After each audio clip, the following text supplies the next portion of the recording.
Audiolibros en 15 minutos. Suscríbete al canal y explora un nuevo libro cada día. A pesar de su miedo a los monarcas, los framers reconocieron que se necesitaba un poder ejecutivo para gestionar el caos. ¿Recuerdas lo genial que fue cuando finalmente te mudaste de la casa de tus padres y te liberaste de sus tiránicas reglas? ¿Y qué miedo te dio cuando te diste cuenta de que ahora tenías que ser adulto? Eso fue Estados Unidos justo después de ganar la guerra revolucionaria contra los británicos. Durante un tiempo, al flamante país no le fue muy bien con toda su independencia. Tras la guerra reinó el caos. El sistema político improvisado que surgió no funcionaba para nadie. Gobernados principalmente por las legislaturas, muchos estados posteriores a la revolución cayeron en manos de la mafia. Para conservar sus escaños, los legisladores se vieron obligados a actuar de una manera que agradara a la gente, en lugar de beneficiarla. Peor aún, los estadounidenses ahora luchaban entre sí por los mismos problemas en los que acababan de luchar contra los británicos. Durante el invierno de 1786, hubo una batalla en Massachusetts entre granjeros del interior del país y milicias privadas financiadas por las élites de Boston sobre quién tenía el derecho de imponer y recaudar impuestos. Concentrar el poder en una sola persona, como en un monarca u otro ejecutivo, también seguía siendo una idea controvertida en los Estados Unidos después de la Revolución. Al cuarto presidente James Madison le preocupaba que muchas personas de peso, desesperadas por lograr la estabilidad, abogaran por el regreso a la monarquía, un sistema obviamente defectuoso pero familiar.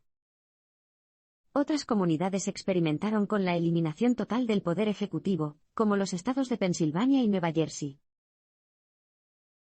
Alguien tenía que establecer algunas reglas, y rápido. Los padres fundadores se reunieron en Filadelfia en julio de 1787 para elaborar un sistema de gobierno, en una reunión conocida como Congreso Constitucional.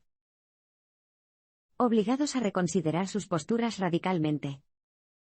Favorables a la legislatura y temerosos de la debilitación de la postura pública hacia la monarquía, los padres fundadores se dieron cuenta de que, al fin y al cabo, necesitarían desarrollar un puesto ejecutivo. Necesitaban hacer que el gobierno fuera más eficiente, dar forma a la legislatura y representar la voluntad unificada del pueblo, en lugar de solo un grupo de electores. Este puesto se convertiría en la presidencia. Pero también había inquietud ante la idea. Al recordar la larga historia de reyes y emperadores despóticos y egoístas de Europa, les preocupaba si poner tanto poder en manos de una persona tendría una influencia corruptora en el presidente. Para evitar lo que les pareció inevitable, los framers idearon una forma de que la legislatura pudiera protegerse contra los ejecutivos corruptos en el futuro. Este se convirtió en el proceso que conocemos como juicio político. Los framers desarrollaron intencionalmente la destitución como una salvaguarda vaga y complicada contra los futuros presidentes corruptos. Los framers sabían que un presidente sería necesario, pero no estaban dispuestos a dejar que hiciera travesuras parecidas a las de un rey. Sin embargo, ¿cómo podían saber qué tipos de travesuras harían los presidentes siglos después? Tenían que redactar la Constitución de una manera lo suficientemente específica como para permitir que los futuros congresos destituyeran a un presidente corrupto, pero lo suficientemente flexible como para adaptarse a los tiempos cambiantes. Fue el plantador de Virginia y delegado constitucional George Mason quien sugirió por primera vez delitos graves y faltas como término para justificar la destitución de un presidente. Se ha convertido en una de las frases más conocidas de toda la Constitución. La cuestión que tenía ante sí el Congreso Constitucional era cómo garantizar que los futuros legisladores no pudieran destituir a un presidente por inutilidad o estupidez propias de los jardines. Un presidente tenía que tener malas intenciones. La frase delitos graves y faltas, definida vagamente como un crimen contra el pueblo estadounidense en su conjunto, era perfecta, sonaba seria, pero en última instancia vaga. Los estudiosos constitucionales todavía discuten sobre lo que significa hasta el día de hoy. Pero justo cuando piensas que la definición se está aclarando, vuelve a ponerse turbia. Resulta que un presidente en realidad no tiene que cometer un delito para ser impugnado. Todo lo que tiene que hacer es allanar el camino para que se cometa el crimen, o incluso no hacer nada para detenerlo. El proceso de destitución de los Framers no solo es vago, sino que también es increíblemente complicado. Esto también fue intencional. Los Framers sabían que destituir a un presidente significaba subvertir la voluntad de las personas que lo habían elegido para el cargo. Con eso en mente, creían que el proceso debía llevarse a cabo con la máxima gravedad y reflexión. Por un lado, para destituir con éxito a un presidente, los artículos de destitución tendrían que aprobarse en ambas cámaras del Congreso, redactados por la Cámara de Representantes, ratificados y luego confirmados por el Senado en un juicio presidido por el presidente del Tribunal Supremo. Pero eso es básicamente todo lo que nos dan los Framers. La Constitución no menciona las reglas para un juicio en el Senado ni el poder que tiene la Cámara de Representantes para citar información o acusar a un presidente en ejercicio. Correspondería a los futuros líderes del Congreso aclarar estos detalles, en el caos en tiempo real de una crisis política. Y lo que vino después probablemente superó los sueños más locos de los Framers.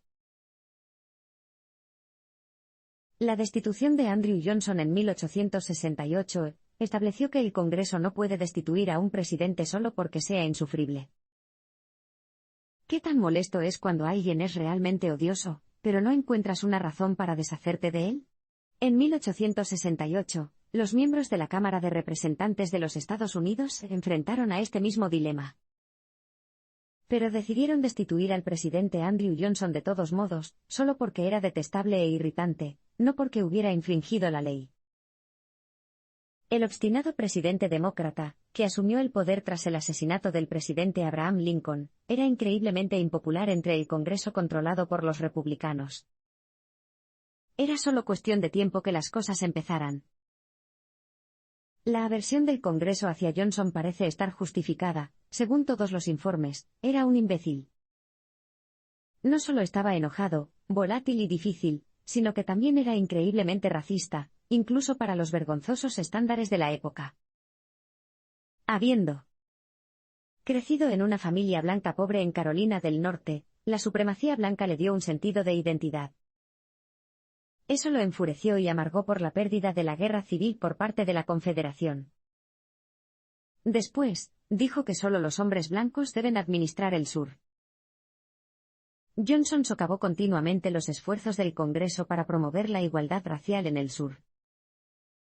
Primero, se opuso a la 14ª enmienda, que liberaba a los esclavos. Luego, vetó 2 proyectos de ley que garantizaban los derechos civiles y el sufragio a los antiguos esclavos. Finalmente, vetó el proyecto de ley de la Oficina de Libertos, establecido para ayudar a los antiguos esclavos a ponerse de pie. La Cámara de Representantes estaba furiosa, intentó destituirlo 3 veces por motivos poco convincentes antes de encontrar finalmente una justificación. Los artículos de destitución se basaron únicamente en la aversión hacia el hombre, no en una ofensa tangible. La principal acusación de la Cámara de Representantes contra Johnson fue que había violado la ley de permanencia en el cargo, que prohibía a los presidentes despedir a los titulares de cargos sin la aprobación del Senado. Este mismo Congreso, a sabiendas de que Johnson albergaba una total aversión por el secretario de Guerra Edwin Stanton, aprobó la ley en 1867 como una trampa para Johnson. Johnson se puso manos a la obra, en 1867 decidió despedir a Stanton, lo que llevó directamente a su destitución al año siguiente. Otros artículos de destitución eran francamente mezquinos, al igual que algunos argumentos del Congreso. Los congresistas se quejaron de que algunos de los discursos de Johnson habían incluido bromas mezquinas sobre el Congreso. También acusaron ferozmente a Johnson de haber estado involucrado en el asesinato de Lincoln. Un congresista incluso sugirió que un castigo apropiado por el comportamiento de Johnson sería el destierro al espacio exterior. Al final, el Senado no pudo tomarse en serio a la Cámara de Representantes. Johnson fue absuelto en 1868 y celebrado con mucho whisky y alegría, en palabras de un contemporáneo. Acusar a un presidente sin una violación clara de la ley amenaza el delicado equilibrio de poder previsto por los Framers. En el siguiente parpadeo, descubrirás lo que ocurrió cuando se produjo una infracción clara. La crisis de destitución de Nixon obligó al Congreso a refinar el proceso de destitución y a establecer nuevas reglas sobre el privilegio ejecutivo. Tras la debacle de Johnson, la mayoría de la gente en Washington pensó que la destitución había sido desacreditada como una herramienta para un Congreso obviamente sesgado. Luego, en 1974, el presidente republicano Richard Nixon y su equipo fueron sorprendidos comportándose tan mal que el Congreso sacó a la luz la destitución de la oscuridad, continuando donde la dejaron los Framers. El comportamiento de Nixon fue descarado y su encubrimiento funcionó durante mucho tiempo. En primer lugar, se produjo el allanamiento de Watergate en 1972, en el que se descubrió a ladrones relacionados con el presidente colocando dispositivos de escucha en la sede del Comité Nacional Demócrata. 3 días después, Nixon ordenó a la CIA que mintiera al FBI, que estaba a cargo de la investigación. Más tarde, autorizó pagos secretos a los ladrones y ordenó al IRS que atacara a sus enemigos políticos por evasión de impuestos.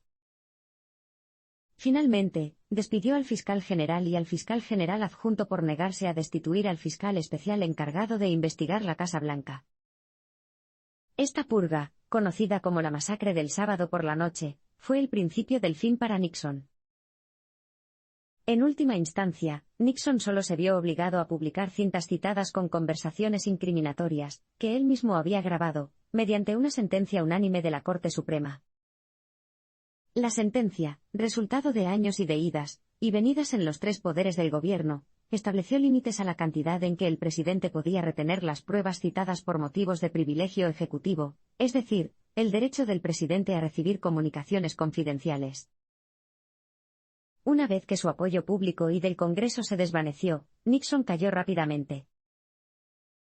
En marzo de 1974, casi 2 años después del verdadero allanamiento de Watergate, poco más de un tercio de los estadounidenses estaban a favor de la destitución de Nixon. En abril, ya era más de la mitad. Y en agosto, había renunciado y había decidido actuar antes de que el Congreso pudiera destituirlo. La crisis de destitución de Nixon obligó al Congreso a crear nuevas reglas para el proceso de destitución. Crearon el Comité Judicial de la Cámara de Representantes, bajo el liderazgo del congresista de Nueva Jersey Peter Rodino. Entre otros logros, Rodino y el comité definieron con más detalle los delitos graves y faltas para incluir los delitos no cometidos personalmente por los presidentes, pero que ellos hicieron posibles o no se denunciaron.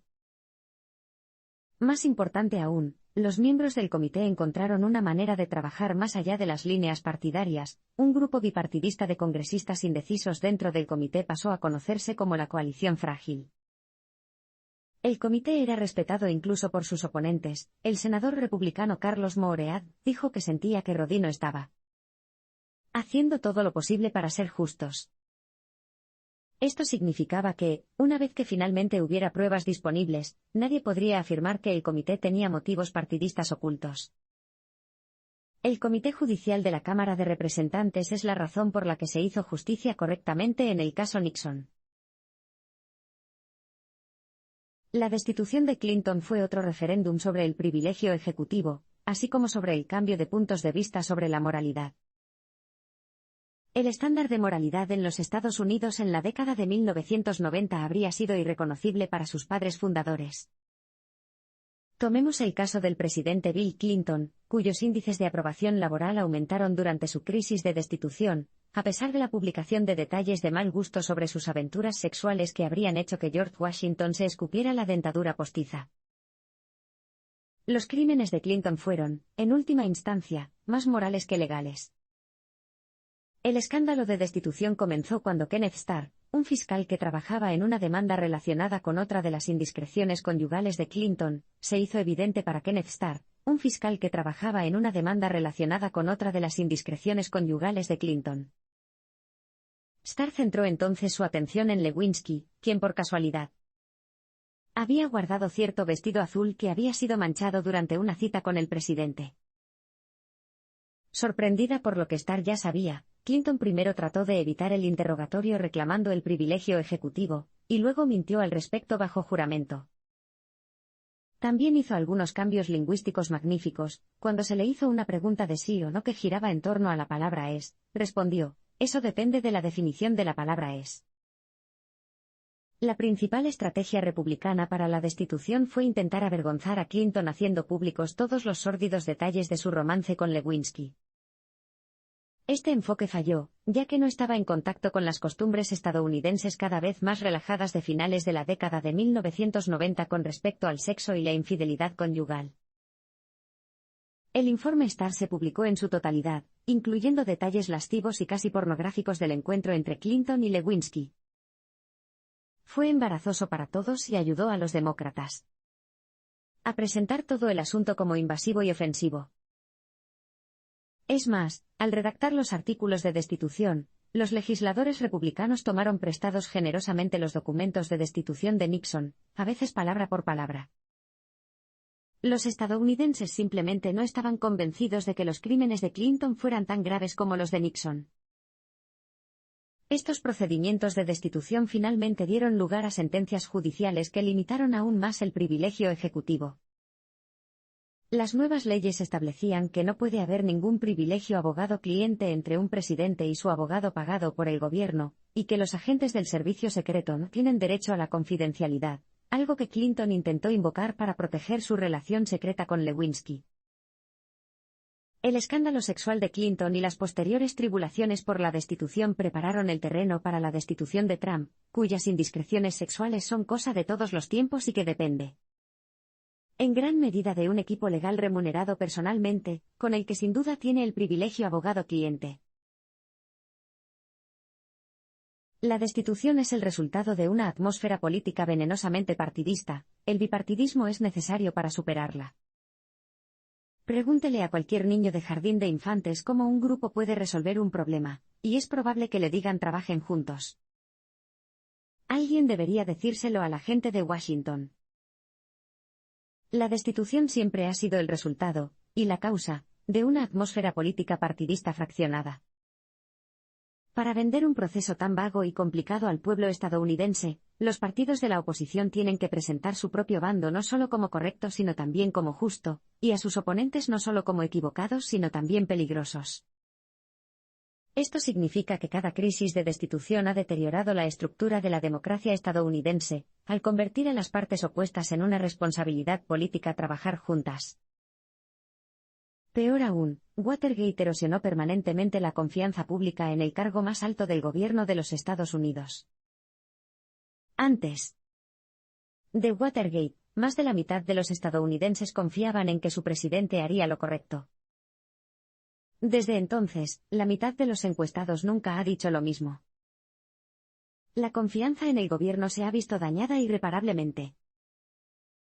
Tanto Watergate como el entorno político igualmente polarizado de la destitución de Clinton han contribuido al entorno político divisivo actual, al recompensar a los políticos que demonizan a sus oponentes.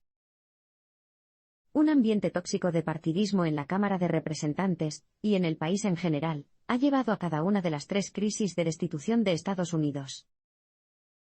Afortunadamente, un espíritu de civismo y racionalismo en el Senado ha salvado a la democracia estadounidense del peligro cada vez que un presidente ha sido destituido, hasta ahora. Para guiar al país a través de una crisis de destitución, los senadores, en particular, han tenido que priorizar lo que es constitucionalmente correcto por encima de lo que podría complacer a sus electores. Han tenido que sopesar la caótica política de una crisis con su obligación de defender el espíritu de la Constitución. La resolución pacífica de las crisis de destitución siempre ha sido una victoria bipartidista. Durante la destitución de Johnson, 7 senadores cruzaron las líneas del partido para garantizar que el equilibrio de poderes continuara tal como lo pretendían los framers. Su postura ética fue políticamente fatal, ninguno volvió a ser elegido para un cargo público. En el caso de Nixon, un grupo bipartidista del Comité Judicial de la Cámara de Representantes llamado Coalición Frágil trabajó en conjunto para debatir y, en última instancia, abogar por la destitución del presidente. Y con la destitución de Clinton, los senadores de la oposición Trent Lott y Tom Daschle trabajaron juntos para mantener el proceso en el Senado civilizado y digno, sin mencionar los sórdidos detalles que habían afectado a la Cámara de Representantes. Hasta ahora, los senadores que se enfrentan a un juicio político se han comportado de la manera sobria, por encima de la furia partidista, que los framers hubieran querido. Gracias a ellos, la democracia estadounidense ha sobrevivido a 3 crisis constitucionales relacionadas con la destitución. Está lejos de estar garantizado que pueda sobrevivir a un cuarto.